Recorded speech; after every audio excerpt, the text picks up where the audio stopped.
Assalamualaikum warahmatullahi wabarakatuh. Kami dari kelompok 11 akan mempresentasikan tentang mengamankan sistem informasi.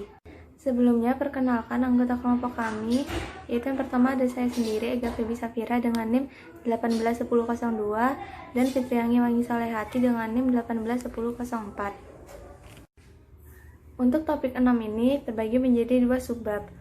Subbab yang pertama yaitu mengenai komponen kerangka organisasi untuk keamanan dan kendali, dan subbab yang kedua mengenai alat dan teknologi paling penting untuk menjaga sumber daya informasi. Masuk pada penjelasan subbab yang pertama yaitu komponen kerangka organisasi untuk keamanan dan kendali.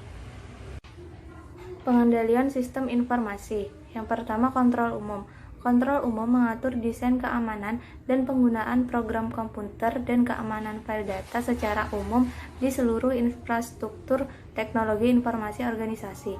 Jenis kontrol umum. Yang pertama, kontrol perangkat lunak, kontrol perangkat keras, kontrol keamanan data, kontrol implementasi, dan kontrol administratif. Yang kedua, kontrol aplikasi.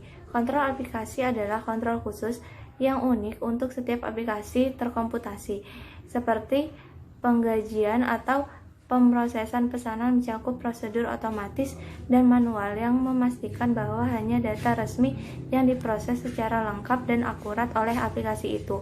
Kontrol aplikasi dapat diklasifikasikan sebagai kontrol input, kontrol pemrosesan, dan kontrol output. Tugas berisiko. Tugas berisiko menentukan tingkat risiko bagi perusahaan jika aktivitas atau proses tertentu tidak dikendalikan dengan baik. Setelah risiko dinilai, pembuat sistem akan berkonsentrasi pada titik-titik kontrol dengan kerentanan dan potensi kerugian terbesar.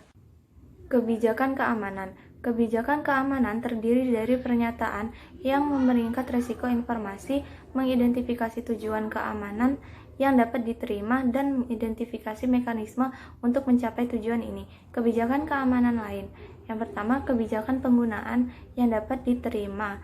Kebijakan penggunaan yang dapat diterima mendefinisikan penggunaan sumber daya informasi dan peralatan komputasi perusahaan yang dapat diterima, termasuk komputer desktop dan laptop, perangkat nirkabel, telepon, dan internet.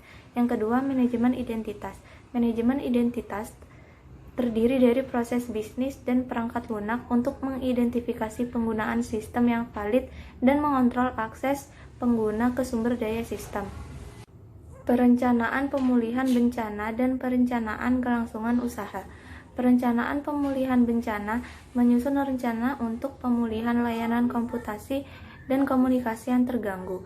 Perencanaan kelangsungan usaha berfokus pada bagaimana perusahaan dapat memulihkan operasi bisnis setelah bencana melanda. Peran audit. Audit sistem informasi memeriksa lingkungan keamanan perusahaan secara keseluruhan serta pengendalian yang mengatur sistem informasi individu. Audit sistem informasi juga dapat memeriksa kualitas data. Audit keamanan meninjau teknologi, prosedur dokumentasi, pelatihan, dan personel. Audit menyeluruh bahkan akan mensimulasikan serangan atau bencana untuk menguji respon teknologi, staf sistem informasi, dan karyawan bisnis. Audit mencantumkan dan memberikan peringkat semua kelemahan pengendalian dan memperkirakan kemungkinan kemunculannya, kemudian menilai dampak keuangan dan organisasi dari setiap ancaman. Sekian presentasi dari kami. Mohon maaf bila ada kesalahan atau ada yang kurang jelas. Wassalamualaikum warahmatullahi wabarakatuh. Assalamualaikum warahmatullahi wabarakatuh. Perkenalkan, saya Fitriani Wangi Salehati dengan NIM 180803101004.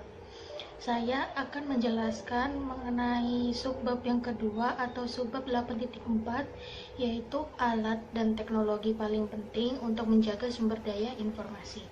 Di dalam subbab yang kedua ini terdapat 7 topik atau 7 materi yang akan saya bahas.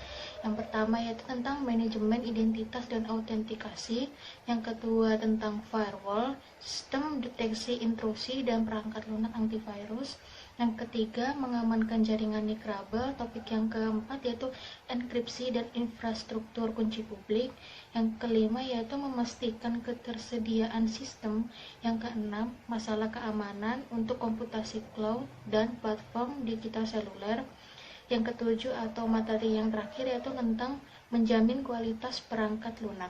Materi yang pertama adalah manajemen identitas dan autentikasi.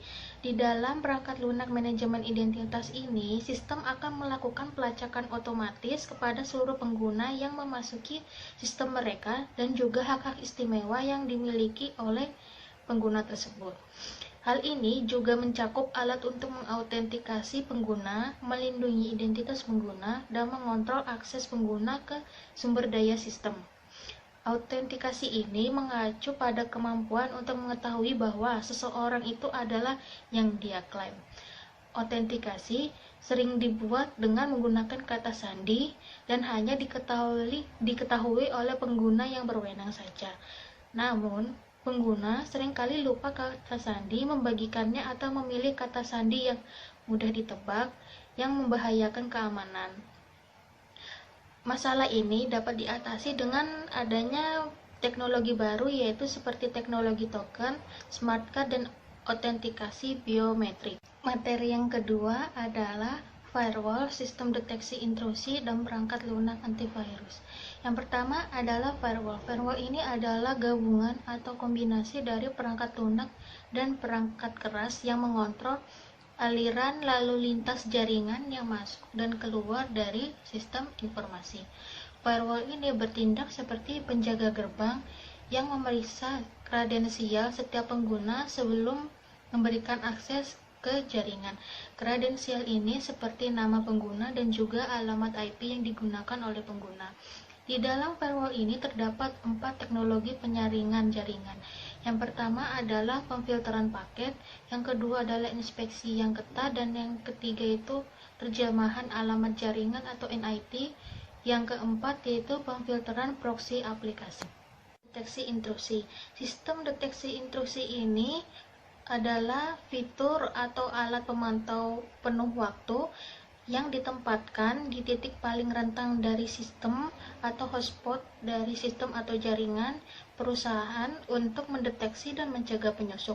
Apabila terdapat hal-hal yang mencurigakan atau tidak wajar, maka sistem ini akan memberikan alarm untuk memperingatkan perusahaan. Yang ketiga adalah perangkat lunak antivirus. Perangkat lunak antivirus ini mencegah, mendeteksi, dan menghapus malware termasuk virus komputer, worm komputer, trojan horse, spyware, dan adware. Namun, sebagian besar perangkat lunak antivirus ini hanya efektif melawan malware yang sudah diketahui saat perangkat lunak itu dibuat. Agar tetap efektif, perangkat lunak antivirus ini harus terus diperbarui. Yang keempat atau yang terakhir yaitu sistem manajemen ancaman terpadu. Sistem manajemen ancaman terpadu ini merupakan kombinasi atau gabungan dari firewall, sistem deteksi intrusi, dan juga perangkat lunak antivirus. Selanjutnya adalah materi yang ketiga yaitu mengamankan jaringan nirkabel. Standar keamanan awal yang dikembangkan untuk Wi-Fi atau jaringan nirkabel itu disebut dengan WEP atau Wide Equivalent Privacy. Tetapi WEP ini tidak terlalu efektif karena kunci enkripsinya relatif mudah untuk diretas. Korporasi yang dapat dipilih perusahaan selanjutnya untuk meningkatkan keamanan Wi-Fi yaitu menggunakan VPN atau teknologi jaringan pribadi virtual. Selanjutnya adalah materi yang keempat yaitu enkripsi dan infrastruktur kunci publik. Enkripsi adalah proses mengubah teks biasa atau data menjadi teks sandi yang tidak dapat dibaca oleh siapapun kecuali oleh pengirim dan penerima yang dituju. Data dienkripsi dengan menggunakan kode numerik rahasia yang disebut dengan kunci enkripsi. Di dalam enkripsi ini terdapat metode untuk mengenkripsi lalu lintas jaringan web. Yang pertama adalah Secure Socket Layers atau SSL, yang kedua adalah Secure Hypertext Transfer Protocol atau SHTTP, yang ketiga adalah enkripsi kunci simetris, yang keempat adalah enkripsi kunci publik, dan yang kelima adalah sertifikat digital. Yang pertama adalah Secure Socket Layers atau SSL. SSL ini memungkinkan komputer klien dan server untuk mengelola aktivitas enkripsi dan dekripsi saat mereka berkomunikasi satu sama lain selama sesi web yang aman. Yang kedua adalah SHTTP. SHTTP ini digunakan untuk mengenkripsi data yang mengalir melalui internet, tetapi terbatas pada pesan individual. Berbeda dengan SSL, SHTTP ini dirancang untuk membuat sambungan aman antara dua komputer. Yang ketiga adalah enkripsi kunci simetris.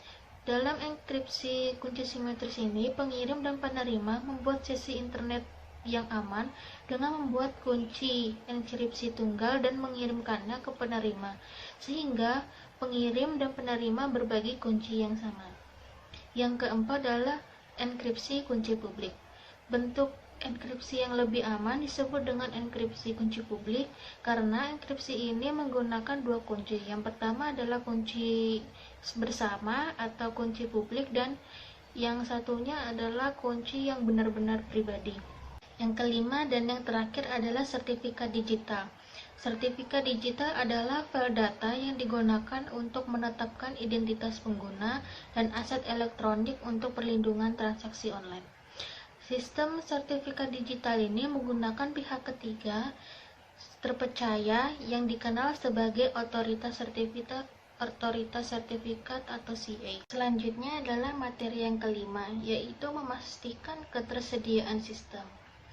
Saat ini, perusahaan itu harus memastikan ketersediaan sistem mereka selama 24 jam, karena perusahaan semakin bergantung pada jaringan digital untuk pendapatan dan juga operasi, maka mereka perlu mengambil langkah tambahan untuk memastikan bahwa sistem dan aplikasi mereka selalu tersedia. Sistem komputer yang tahan kesalahan berisi komponen perangkat lunak, perangkat keras, dan komponen sumber daya listrik yang lebih, yang menciptakan lingkungan yang menyediakan layanan terus-menerus dan tidak terputus. Komputer yang toleran terhadap kesalahan menggunakan perangkat lunak khusus atau logika pengecekan mandiri yang ada di sirkuitnya untuk mendeteksi kegagalan perangkat keras dan secara otomatis beralih ke perangkat cadangan. Komponen dari komputer ini bisa dilepas dan diperbaiki tanpa mengganggu komputer ataupun waktu. Di dalam memastikan ketersediaan sistem, terdapat teknologi-teknologi yang dapat atau bisa digunakan oleh perusahaan untuk memastikan sistemnya tetap tersedia. Yang pertama adalah mengontrol lalu lintas jaringan atau inspeksi paket mendalam atau DPI. DPI ini memeriksa file dan memilah file dengan prioritas terendah hingga ke prioritas tertinggi. Yang kedua adalah outsourcing keamanan. Banyak perusahaan, terutama bisnis kecil, kekurangan sumber daya atau keahlian untuk menyediakan lingkungan komputasi ketersediaan tinggi yang aman. Mereka dapat melakukan outsourcing atau kerjasama fungsi keamanan ke penyedia layanan keamanan terkelola yang memantau aktivitas jaringan dan melakukan pengujian kerentanan dan deteksi intrusi. Selanjutnya adalah materi yang keenam, yaitu masalah keamanan untuk komputasi cloud dan platform digital seluler. Yang pertama, keamanan di cloud. Saat pemrosesan berlangsung di cloud, akuntabilitas dan tanggung jawab untuk melindungi data sensitif tetap berada di perusahaan yang memiliki data tersebut. Hampir semua penyedia cloud ini menggunakan enkripsi seperti SSL untuk mengamankan data yang mereka tangani saat data sedang dikirim. Jadi saat data sedang dikirim ini, data ini dilindungi oleh SSL yang dibuat oleh penyedia cloud. Yang kedua adalah mengamankan platform seluler. Mengamankan platform seluler ini, jika perangkat lunak menjalankan banyak fungsi komputer, perangkat lunak tersebut perlu diamankan seperti desktop dan laptop dari malware, pencurian, kehilangan yang tidak disengaja, akses yang tidak sah, dan upaya peretasan. Perangkat seluler yang mengakses sistem dan data ini memerlukan perlindungan khusus dan perlindungan yang tinggi agar masalah-masalah ini tidak terjadi. Selanjutnya adalah materi yang terakhir, yaitu materi yang ketujuh adalah menjamin kualitas perangkat lunak. Selain menerapkan keamanan dan kontrol yang efektif, organisasi dapat meningkatkan kualitas dan keandalan sistem dengan menggunakan metrik perangkat lunak dan pengujian perangkat lunak yang ketat. Metrik perangkat lunak ini adalah penilaian objektif dari sistem dalam bentuk pengukuran terkuantifikasi. Penggunaan metrik yang berkelanjutan memungkinkan Departemen Sistem Informasi dan pengguna akhir yang mengukur kinerja sistem bersama-sama dan mengidentifikasi masalah yang terjadi. Untuk meningkatkan kualitas perangkat lunak, perusahaan itu juga dapat melakukan pengujian awal, pengujian rutin, dan pengujian menyeluruh terhadap sistem mereka. Selanjutnya ini saya akan menambahkan contoh penerapan dari materi yang kami jelaskan terhadap manajemen di suatu perusahaan. Saya memilih perencanaan pemulihan bencana dan perencanaan kelangsungan usaha. Yang pertama itu adalah Mastercard. Mastercard ini memiliki pusat komputer dan pusat kantor di San Luis. Tetapi Mastercard ini memiliki komputer duplikat atau komputer cadangan di Kansas City atau Missouri. Maka saat terjadi bencana, Mastercard ini sudah memiliki cadangan sehingga data-datanya tetap aman walaupun komputer pusatnya sudah rusak ataupun sudah tidak bisa digunakan lagi. Yang kedua adalah Champion Teknologi. Ini adalah perusahaan yang memasok bahan kimia yang digunakan dalam operasi minyak dan gas. Champion Teknologi ini bekerja sama dengan SunGard. SunGard ini adalah perusahaan pemulihan bencana. Champion Teknologi ini bekerja sama dengan SunGard sehingga data-data dari Champion Teknologi ini akan dikirimkan kepada SunGard yang akan dikirimkan dengan interval 2 jam sekali, sehingga saat bencana berlangsung data-data dari Champion Teknologi ini tetap ada di SunGard. Yang ketiga adalah Deutsche Bank. Deutsche Bank ini menyediakan layanan perbankan, investasi, dan manajemen aset di 74 negara. Deutsche Bank ini melakukan perencanaan kelangsungan usaha sebab saat sebelum bencana itu terjadi, Deutsche Bank ini sudah melakukan pelatihan-pelatihan kepada personilnya maupun sistemnya. Apabila bencana itu terjadi, maka usahanya tetap berlangsung. Sekian presentasi dari kami. Mohon maaf bila ada kesalahan atau ada yang kurang jelas. Wassalamualaikum warahmatullahi wabarakatuh.